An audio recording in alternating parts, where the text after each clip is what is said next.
Hi friends, welcome to my channel. ఈ రోజు మనం కర్నూలు నగరంలో ఉన్న కొండారెడ్డి బుర్జు విశేషాలు తెలుసుకుందాం.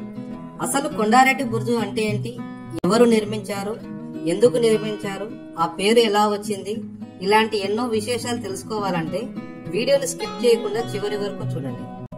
ఈ కొండారెడ్డి బుర్జు కర్నూలు నగరం నడిబొడ్డులో ఉంటుంది. కర్నూలు అంటే మనందరికీ మొదటగా గుర్తొచ్చేది ఇక్కడ ఉన్న కొండారెడ్డి బుర్జే.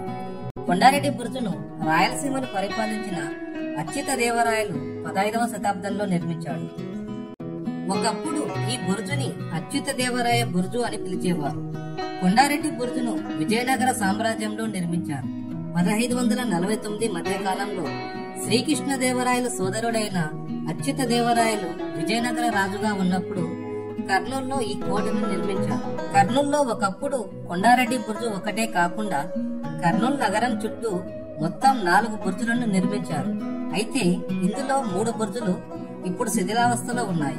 ప్రస్తుతం కొండారెడ్డి బుర్జు ఒక్కటే చెక్కు చెదరకుండా ఉంది. శిథిలమైన 3 బుర్జులలో ఒకటి విక్టరీ టాకీస్ వద్ద ఉంది. దీనినే ఎర్ర బుర్జు అని అంటారు.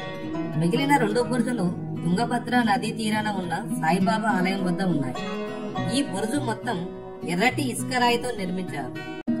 ఈ కొండారెడ్డి బుర్జుకి ఆ పేరు ఎలా వచ్చింది అంటే, కొంతమంది చరిత్రకారుల అభిప్రాయం ప్రకారం 1602 నుంచి 1618 కాలంలో కర్నూలు నగరాన్ని ఒకప్పుడు అబ్దుల్ వహాబ్ అనే రాజు పరిపాలించేవాడు.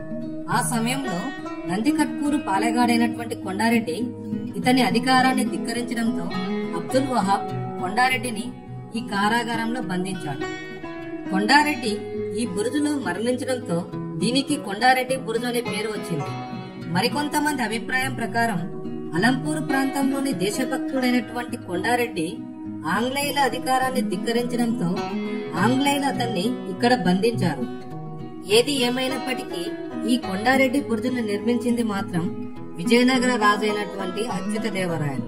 కొండారెడ్డి బురుజును 3 చదరపు కిలోమీటర్ల వైశాల్యంలో శత్రువుల నుంచే కాక అంద్రి మరియు తుంగభద్ర నదుల వరదల నుంచి కాపాడటానికి ఈ బురుజును నిర్మించారు. ఈ కొండారెడ్డి బురుజు ప్రాంతం నుంచి తెలంగాణలోని అలంపూర్, గద్వాల్ కోటల వరకు ఒక రహస్య సొరంగ మార్గం ఉందని చరిత్రకారుల అభిప్రాయం. మీకు ఈ వీడియో నచ్చితే లైక్, కామెంట్, షేర్ చేయండి.